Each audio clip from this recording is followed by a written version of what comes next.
I say it like I done been, man, like you done been to that church recently. Like, I just came from church. It's called BET on Sunday. Right. Hey, yo, pull up. You see, I already. Oh, yeah. Already got me a young Cufferoony. Sorry, guys. Traffic was a biatch. Man, all good. All good. We don't let that man pour. But, yeah, Mark J, I see you in here, man. I was just talking about what we went over yesterday. Some of the stuff we were discussing in the consultation about the mindset. And it's cool because it wasn't like me just explaining this to him. That was actually his approach. You know, he constantly wants to get better. You know, be getting his Gary V and all that good stuff on. And that's his whole approach to things. It's not what should the next step be, but it's like, how do I get better? So, no, I feel like the key is like talking to people who's done it, right? Mm-hmm. Like, I'm about to get a consultation from this girl. She DJs, she does festivals, she designs stuff, all the stuff that I'm into. I'm about to hit her like, yo, how much you gonna charge me? There you go. I just want to talk. You know what I mean? Because it's gonna save me paying her for that time is gonna save me. Because she can answer one thing and it's gonna save me hours and hours. Maybe days and weeks too. Man.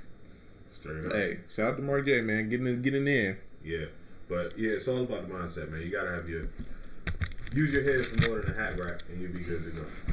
Time is money. Super facts. Mm-hmm. I'm actually trying to figure out things I could cut out now. Because I gotta practice DJing more. So I gotta cut something out. What's about being efficient? That's what I say. It's about finding something that you want to do, figuring out how to do it better, and then figuring out how to do it faster. Facts. As long as you're trying to get better and more efficient at the same time, you'll always win. I like that. Use your head for more than a hat rack. Facts. That's some wisdom right there. Hey man, you know, I've been a few places. I know a few things. Efficiency facts. Yeah. Yo, you gotta be efficient. Get better, then get faster, then get better, then get faster, and just keep repeating that. Do something, and then see how you can get it done without you doing it. That's when you reach the master level. When it starts getting done and you're not physically doing it. Facts.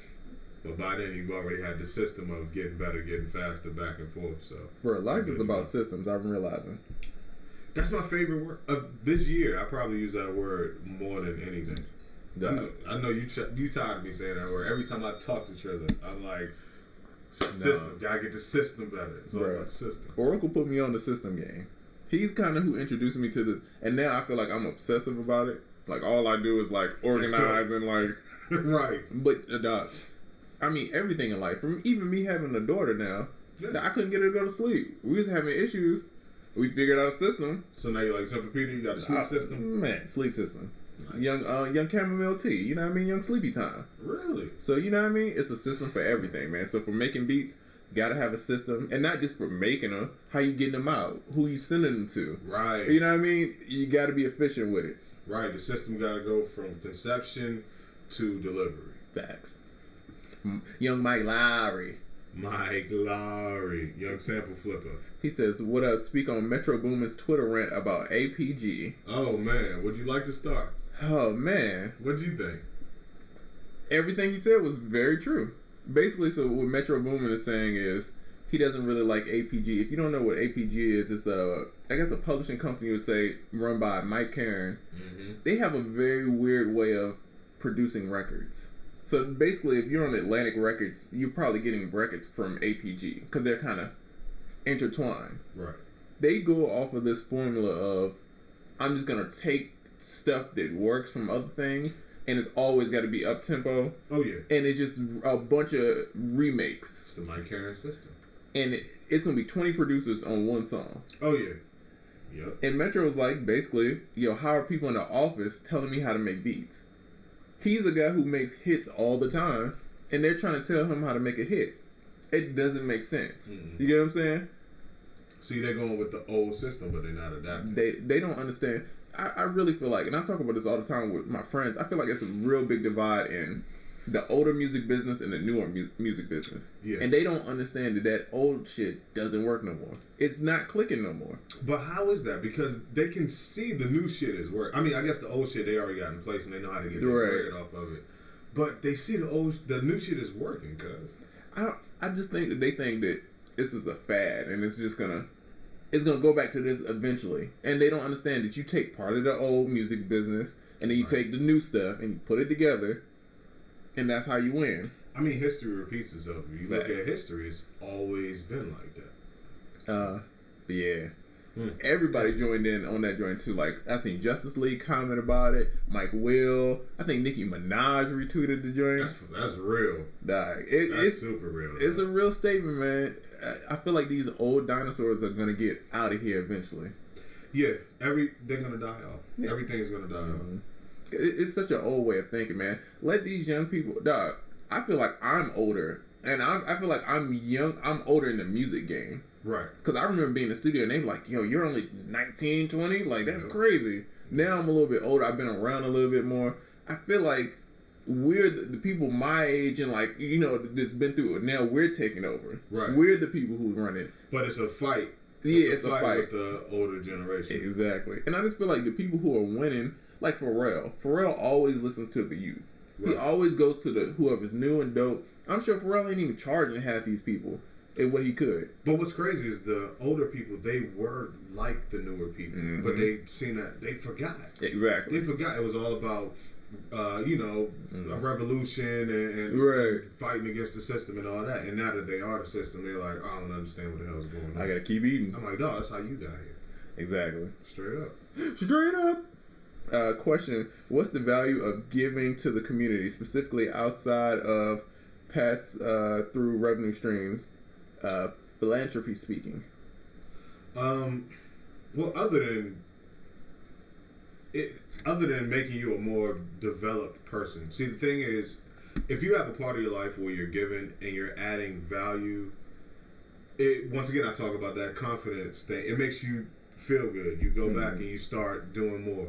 The more stuff that you do that's outside of a revenue stream, also the better relationship you build with your community. See, the thing is, if you're constantly selling stuff and you're not really like giving any value away, you have customers. That's all you have is, you have a customer base. But once you start doing things from a philanthropic point of view, you now have a community. Because people know they can come to you for value without always shelling out money. And when it is time to shell out money, they're more than willing because you've offered so much value in the past. And I think of it too, like, we had people that we looked up to, and we were lucky to get around certain people and kind of get game. I feel like it's weird now. It's not many studios. It's not that those opportunities to kind of those central like hubs or meeting places. Yeah, right? And I feel like it's like a lot of kids that are lost on how this music works. Yeah. Now, man, I don't want to talk like shit about them. So these kids I know, right? I run across this post and they're like, "Oh yeah, I'm getting a bag off of SoundCloud." And somebody comments like, "How you getting a bag?" And it's like, "Oh, I'm monetizing my tracks." So I'm like, and they're talking like they're just making all this money. Right. Oh, and BMI is cutting my check. So me knowing what I know, bro, I on all keeping 100, I done got a royalty check for about $5 at some points. Right. And I've seen how many plays come from that. That's talking stuff being on TV, $5 because if the song's older, it doesn't make as much, right? But I know how many plays and stuff I've got. This is somebody with 28 followers talking about I'm securing the bag. Bruh, that means mentally something is off. What reality is and what you think is going on is completely different. Yeah. And I feel like us talking about this so openly kind of it weeds out those people and it makes the people who really care a little bit better. You get what I'm saying? Which makes us better. Because y'all talk about stuff that we don't know either. When somebody's like, oh, Neutron 2 and the Oza, yeah, I'm like, oh shit. I'm like, oh shit. Like, I'm about to check these. That's community. It's community. It's a give and take. Like, y'all give us stuff that we don't know because y'all give us a different perspective of it. Right. But we give y'all a different perspective also. So it's kind of, it's like a, what's that movie? The Avatar. Everybody would lock up and do all it. Man, spread that energy. Spirit Bomb, Dragon Ball Z. You know what I mean? Locking braids out this. Hella people I know still think pushing CDs out the trunk is the way to go. Hey man, listen, I told you I was at a gas station. Somebody tried to get me the joint, and I'm like, I don't even have a CD player. No, that's the greatest thing that happened with DJing. Because I used to be at parties and people would hand me a CD and like play my joint. Okay. Now everything's so digital, I don't have a CD player. So that's like my biggest excuse. Like, no, bro, I don't even have a player, dog. Use my thumb drive. Like, plug it in. like, I ain't got spaces. Go to track 32. Only got 2 hubs, my dog. Nah, I be hitting it. It gives you the ultimate scapegoat. But if you, that's like somebody trying to give you a VHS tape. Yeah. You're like, bro, like, nah, we off that, bro. Yeah, you still see dudes selling DVDs and all that? I'm like, dog, you gotta get with the technology. Facts. Because that's where your customers are. It's not you getting with the technology so you look new. Your customers are consuming shit differently. I even think flash drives is old. Yeah, flash drives are kind of like a workaround for getting people stuff.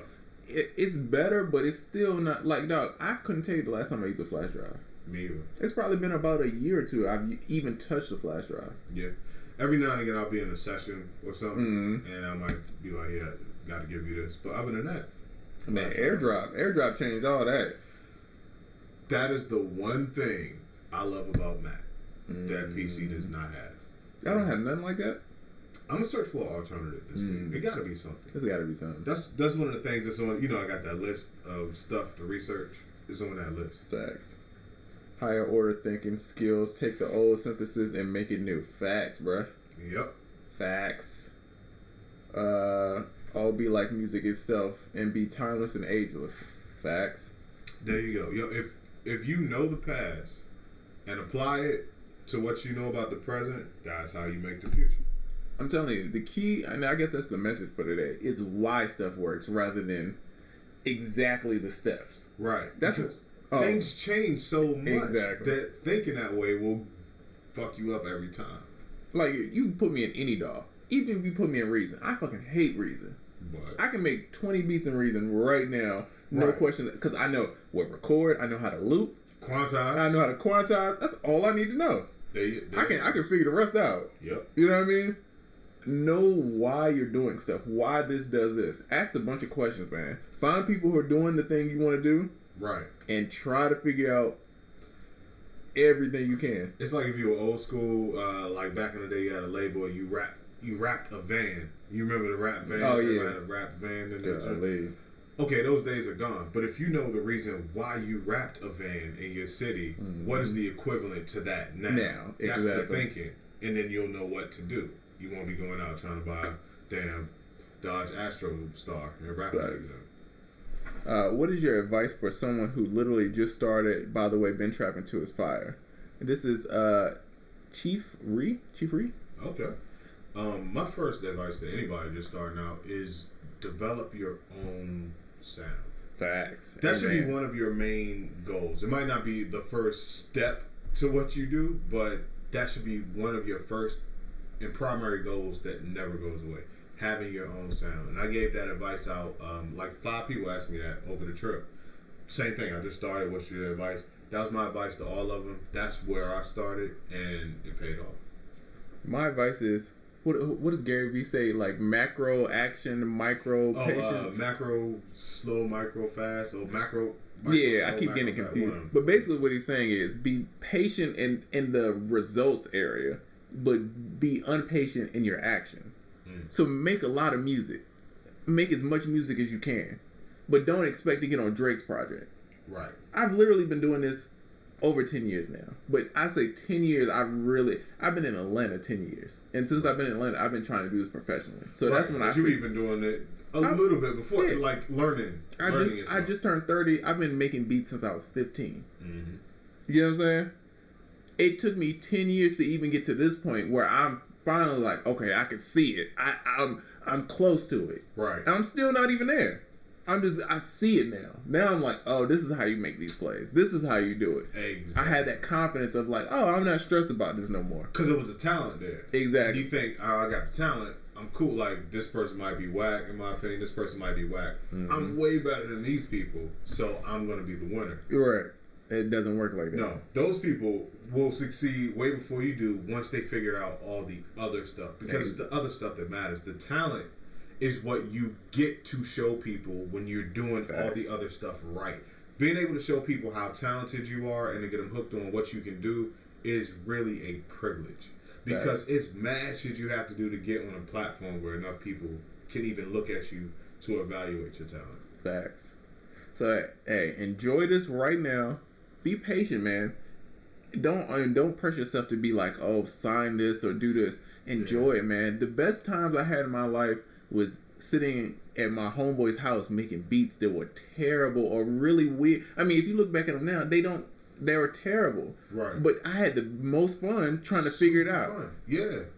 I wish I could go back to that. Fruity Loops clap number 3. No, I ain't never do Hip hop that. clap number 3. I ain't never do that. No, the I ain't never did that. I was never that disrespectful. But you know, so hey, take your time, enjoy yourself, learn as much as you can. YouTube University. Oh yeah. Google everything. Dog, everything. What is in your musical education background, school or self-taught? I feel if I enroll myself in Berkeley, I'd be more committed. The question's longer because I'm 35 with 2 kids. School money is no factor. Man, honestly, first of all, my background, I believe it's the same as yours. No school, all self-taught. I am a magna cum laude of YouTube University. There you go. You know what I mean? I am top of class. I went to What Does This Button Do You? Good school. Good school. Yeah, going to school is not bad. It all depends on how you learn. Bad. And the thing is, but he pointed out something really interesting, and we were talking about this most over the trip. You know, we just talked a lot about music stuff and transition to different cities. And when most people, when you pay for something, you're more invested. So when you don't feel like doing it, you're still going to do it because you put some money into it. You know what I mean? So for some people, going to school might just give them the push that they need to keep going. Fact. But if you're a self-starter and you are super disciplined about the shit, you can honestly do it on your own. Like, we did it on our own, but we have a passion for it. Thanks. You know, we do stuff. We're results driven. Mm-hmm. If you're a results driven person and you just want to get better by nature, then you can do it by yourself. Otherwise, go to school. You'll still learn technically. It'll be more structured and you'll be invested. So your chances of giving up will be a lot less. Facts. Good answer by the young Oracle. Hey, man. I feel like I'm on. And, man, if y'all haven't, man, check out Ben Trappin' too, man. Collab kit by me and Sound Oracle, man. People ask for it. Everybody's asking when we're going to do a kit together. The net is saying it is fire. Hey, so check it out, man. Crispy snares, crispy kicks, you know what I mean? Great percussion loop. Not loops, but little one shot, percussion one shot, but the melody loops. The melody loops is fire, bro. Yeah. It was Seljuk. He said, what's your guys' philosophy on song arrangement? Ask that when we get back. Yeah, please, man. What's the best way to reinvent yourself after you've done everything musically? Now, I have an issue with this phrase. If you said done everything musically, if you've done everything musically, that's impossible, dog. Right. One, it's your mindset. How you phrase stuff and how you talk, it really does mean stuff. You know what I mean? Your thoughts are things. You saying you've done everything, you haven't done everything. Because if you've done everything, you've done salsa, you've done country, you've done reggae. Live instrumentation, electronic music, yeah, everything. Facts. My best advice, man, is play your music. Whatever people gravitate to, why do they gravitate to these records? What's the tempo? What did I do differently? What sounds am I using? What did they say when they complimented me on it? Oh. I ignored it. We're back. Okay. There we go.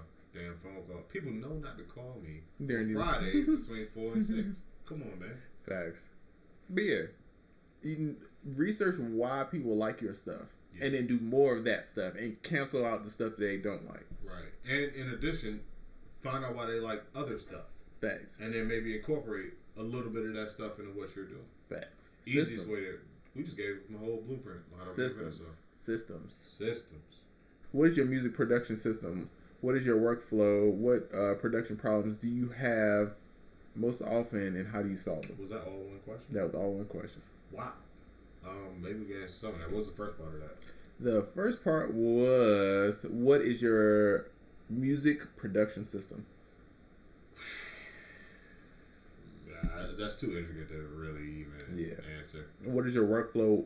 What production problems do you have, and how do you solve them? Workflow wise, use templates. Of course, you read the article it came out with this morning. 7 ways to dramatically increase your production workflow. What problems that I have? Not being efficient enough. I'm always trying to perfect the system. So all my problems are very specific and they're very little and specific to a certain thing. So I just knock those out every day. And I think it was the last parts of that question, or that might have been it. Oracle's, yeah, I'm telling you, people ask me all the time, yo, why is your setup not like Oracle's? I still don't understand it. I'm probably around him the most, I still don't understand what he got going. I just don't try. That's his thing. Ongoing thing. The way he thinks and the way we think similar, but he's very technical. Oracle would be like, yo, I'm trying to figure out this one code. Yeah, exactly. And then it'd be like 2 weeks later, like, oh yeah, I figured that out, and now I'm talking to it, and it does this. I was like, okay, all right. It's a challenge, man. You gotta stay sharp. I'd be like, it look cool. Like, all right, it's working. That's crazy. Can I download it? Is this available to the public? Okay, no. All right, cool. Yeah, those things usually aren't available to the public. Yeah, that's why. One day. That's why my system is not like his. But hey, shout out to Oracle, man. He be on it, man. You gotta be obsessive about shit. Yo, that is the word. I am very obsessive with systems and production and all that. I think that's why we both okay, this is where we at, and stuff start working when we kind of teamed up because we both had the same goal. Yep. Like I just want to do the most cool shit possible at once. That's my goal. I just want to do cool shit a lot. Right, a lot of cool shit all the time. Exactly. We both kind of in the same, and so we try to figure out how to be as productive as possible, how to make the dopest sounds as possible. It used to take us mad long to do stuff. Man, now we be flying through this shit, dog. Yeah. We pulled off a miracle in a couple days last week, and we were like, damn. Because before it, like a year ago, 2 years ago, it was taking us months to do that. So, hey, practice makes perfect. There you go.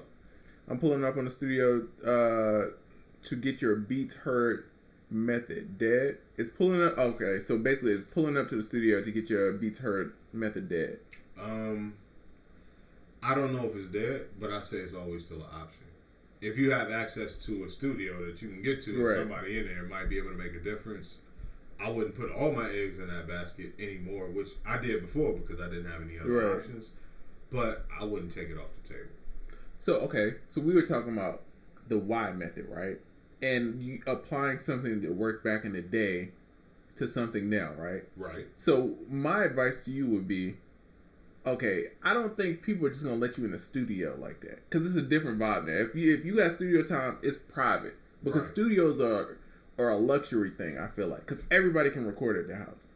So if you got a studio, you book a studio time, it's a luxury thing. It's like I just want the vibe. I want to hear it loud, right? True. So it's going to be probably private. I would say if you're trying to reach these people, network with them on Instagram. Hit these people constantly. You know what I mean? Add value to them. You know what I mean? See what you can help with. Yep. And then pull up on them. Right. It's a different situation then. That's a great answer. And even if you do get a chance to pull up on them first, don't neglect what Triz just said. When you pull up on them, find ways to add value to them. You know, network. Don't just hand out, here's my CD. Listen to my shit. Like, nah, that ain't gonna work. Especially, y'all gotta realize, beats is plentiful now. Beats is everywhere. You can get a beat from... Your little cousin's cousin can make beats. So you have to stand out. You have to be different. And the thing that's gonna make it different is relationships. Yeah. I swear, the only reason I'm getting the placements I'm getting now, relationships. I'm out networking all of y'all. That's the only difference. Facts. And we have a similar formula when it comes to that, with the placement thing. It's all about the network. No, it blows my mind. This is the least amount of beats I've ever made in my life. Mm-hmm. And I've got more placements that's more significant than I have in my life. There you go. It's once you start paying attention to the other things, other than what you want immediately. Exactly. Start paying attention to what's necessary, what the job calls for. Then everything else takes care of itself. I don't know if you guys listen to Tony Robbins. Tony Robbins was the first guy where I was like, ooh, this changed my life. I was broke. I remember having no money out overdraft in my account, and then I made like $5,000 that next day. And I was like, oh shit. I did the Tony Robbins shit. I was listening to him for like a month. Right. I did everything. I was on it. I was writing in a notebook. I had a system. You know what I'm saying? But it was action. It was action. It was action. I was just going crazy trying to get this shit to happen. You know what I mean? And I made like $5,000 that week. And I'm just like, oh shit, it's worked. Right. It's worked. You know what I'm saying? Right. And what he talks about is just adding value and open massive action, taking a bunch of steps, right? And then looking at what you're doing, recalculate. Look at what you're doing, recalculate. Get better, get more efficient. Exactly. Which goes back to the beginning. So that's what I would do, man. Pull up. I mean, if you're gonna pull up the studio, cool. But it's a good chance that motherfuckers ain't gonna let you in, and it's a good chance that people aren't gonna listen to your beats because people pass me CDs all the time, and I throw them bitches away. Yo, that's a fact. And another thing too, this goes out of being technical.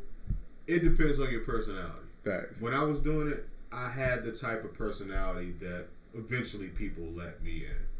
Because a lot of people I see that come up to me or just I see them pitching stuff, they don't calculate in personality. Right. They're super hardcore and they super like, yo, it's my shit, I'm the best, yo, play me, and no one's gonna deal with you. Because it's like, yo, even if you were the best, you telling me that you're the best, I'm already gonna judge you to a certain extent. Right. Like, I don't know if you, again, I always compare stuff to basketball. Lonzo Ball is gonna have a hard time because his dad is comparing him to Michael Jordan. Yeah. No matter what he does, he's gonna have a, even if he's really good, he's gonna have a hard fucking time. Yeah, because the bar the standard is so high. Yeah. So look, just be humble, man. Come in there and be like, look, I make beats. I want to help. How do I help? The thing is, when people meet you, within the first couple minutes, they should be like, yo, there's something there. Mm-hmm. Like, you should seem like you have some substance. Even if you hadn't offered anything yet, they should feel like, yo, there's something there. There's a reason to keep talking to this person. There's a reason to check deeper into this person. But most people come with their hands out. Or they're trying to push something that nobody even asked for. But they don't ask what people want to know. Facts. So I've been producing since 2010, and I feel like I barely scraped the surface. Then you're thinking right. That is the key, man. Your perspective is right. Guys, if you think that you made it, you fucking up. Yes. And I hate to, I'm trying to limit my fuck bombs, my F bombs. Fuck bombs. But certain situations need the fucking fuck word. You know what I mean? Yo, it's your mindset, man. You got to be open to learn new shit. You got to be open to no, dog. It's all the time. I play stuff and I be like, yo, this ain't right. Yeah. This ain't right. But I'm smart enough to go to people that would know how to fix it. To be like, oh, how do I make this better? And then they tell me, and then I fix it, and it is so much better. Better and easier than you sitting there trying to thinking you fixing it, but might be fucking it up more. You don't know. But if you over here saying I'm the best and I'm the best person from here, ain't nobody gonna give you no advice. No, ain't nobody gonna teach you nothing. People are looking to poke holes through you saying that. I know people who've been making beats as long as me, and they sound the exact same. Yeah. It makes no sense, bro. From when they started, right? No, you can hear it. If I literally play you my first beats to now, you hear the progression, and you hear me figuring it out. Yep. You can see where I'm like, okay, I like this part. And then you can see me running with this part. And then you see me figuring out a different evolution of this part. There you go. You can see it. And there's certain things in there, and this goes back to having your own sound. 50% of it, if you're doing it right, 50% of it does not change. 50%.